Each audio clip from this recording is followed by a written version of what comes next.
ఏడాదిగా ప్రయత్నించిన సంతానం కలగలేదా? Noah IVF లో ఉచితంగా సంప్రదించండి. వెల్కమ్ టు విధ్వంసం ఫైల్స్.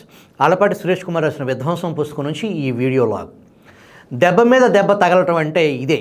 పట్టభద్రుల ఎమ్మెల్సీ సీట్లు మూడింటిలోనూ ఓటమి పాలై షాక్ నుంచి తేరుకోకముందే సొంత ఎమ్మెల్యేల క్రాస్ ఓటింగ్ పర్యవసానంగా టీడీపీ అభ్యర్థి గెలవటం వైసీపీ నాయకత్వానికి అసిరిపాతంగా పరిణమించింది. పార్టీలో 1 నుంచి 10 వరకు జగనే కాబట్టి ఆయనే దీనికి బాధ్యత వహించాలి. మరి ఆయనే ఎమ్మెల్యేలతో అసంతృప్తికి కారణమైనప్పుడు ఇతరులపై నింద మోపాలి. చివరికి అదే జరిగింది. శాసనసభ నుంచి మండలిలో 7 సీట్లకు ఎన్నికలు జరిగాయి. వైసీపీ నాయకత్వం అత్యాశకు పోయి 7టికి పోటీ పడింది. 6 సీట్లతో వైసీపీ విజయం సాధించగా 7వ స్థానాన్ని టీడీపీ అభ్యర్థి పంచుమర్తి అనురాధ అనూహ్యంగా గెలుచుకున్నారు. 23 సీట్లతో మొదటి లెక్కింపులోనే ఆమె గెలవటం చూసి అధికార పక్షానికి మతిపోయింది. 2019 ఎన్నికల్లో టీడీపీకి 23 సీట్లు మాత్రమే రావడాన్ని జగన్ తీవ్రంగా అవహేళన చేశారు. దేవుడు రాసిన స్క్రిప్ట్ అంటూ పదే వెక్కిరించారు. అనంతరం ఆ 23 మందిలో 4గురిని లాగేసుకున్నారు. వైసీపీ ప్రతిపక్షంలో ఉండగా తమ ఎమ్మెల్యేలను టీడీపీలోకి లాక్కున్న ఉదంతాలను విమర్శిస్తూ తమ పార్టీలో చేరాలంటే ఎవరైనా కానీ ముందు పదవికి రాజీనామా ఇచ్చి రావాలని జగన్ చాలా గొప్పగా ప్రకటించారు. ఆచరణకు వచ్చేసరికి అదే బురదలో అడుగు వేశారు. ప్రలోభాలకు లొంగకపోతే బెదిరింపులకు దిగారు. రాజీనామా కోరకుండానే టీడీపీ నుంచి వచ్చిన 4గురిని కలుపుకున్నారు. టెక్నికల్గా టీడీపీ సభ్యులు అయినప్పటికీ ఆ 4గురు తమ పక్షమే కాబట్టి 7 ఎమ్మెల్సీ సీట్లు గెలుచుకోవచ్చని జగన్ భావించారు. ఇటీవల కాలంలో అసమ్మతివాదులుగా ముద్రపడిన ఆనం రామనారాయణ రెడ్డి, కోటంరెడ్డి శ్రీధర్ రెడ్డి ఓటు చేయకపోయినా అంకెలు తమకే అనుకూలమన్న ధీమాతో 7గురు అభ్యర్థులను రంగంలోకి దించారు. అనూహ్యంగా చంద్రబాబు పంచుమర్తి అనురాధతో నామినేషన్ వేయించారు.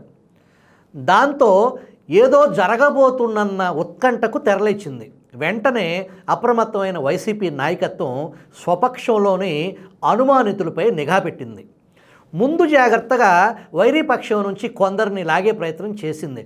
టీడీపీ శాసనసభ్యులు ఎవరూ ప్రలోభాలకు లొంగలేదు. దాంతో క్రాస్ ఓటింగ్ నివారించేందుకు వైసీపీ నాయకత్వం నానా తిప్పలు పడింది.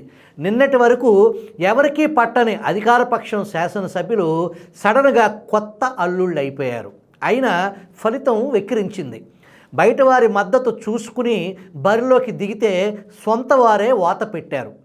ఏ 23 సంఖ్యనైతే జగన్ వెక్కిరించారో ఆ 23 సంఖ్యతోనే పంచుమర్తి అనురాధ గెలిచారు.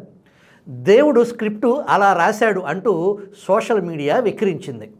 వైసీపీ సభ్యులను చంద్రబాబు ప్రలోభ పెట్టారని సలహాదారు సజ్జల రామకృష్ణారెడ్డి వ్యాఖ్యానించారు.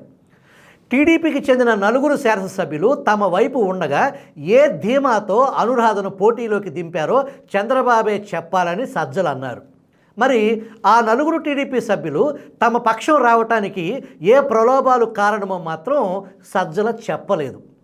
24 గంటలు తిరగకుండా 4గురు శాసనసభ్యులను వైసీపీ నుంచి సస్పెండ్ చేశారు. ఆనం రామనారాయణ రెడ్డి, కోటంరెడ్డి శ్రీధర్ రెడ్డి, మేకపాటి చంద్రశేఖర్ రెడ్డి, ఉండవల్లి శ్రీదేవి క్రాస్ ఓటింగ్కు పాల్పడినట్లు తాము ధృవీకరించుకున్నామని సజ్జల ప్రకటించారు. సస్పెన్షన్ ముందు 4గురిని సంజాయిషీ కూడా అడగలేదు. వారికి టీడీపీ 10 నుంచి 20 కోట్ల రూపాయల వరకు ముట్టజెప్పిందని ఆయన ఆరోపించారు. వివిధ కారణాల వల్ల నాయకత్వం పట్ల వారు అసంతృప్తితో ఉన్నారన్న సంగతి అందరికీ తెలిసిందే. కానీ దాన్ని ఒప్పుకుంటే ఎట్లా? డబ్బుకు లోబడిపోయారనే నింద వేస్తే సరిపోతుంది. తుడుచుకోవటానికి వాళ్లే తిప్పలు పడతారు.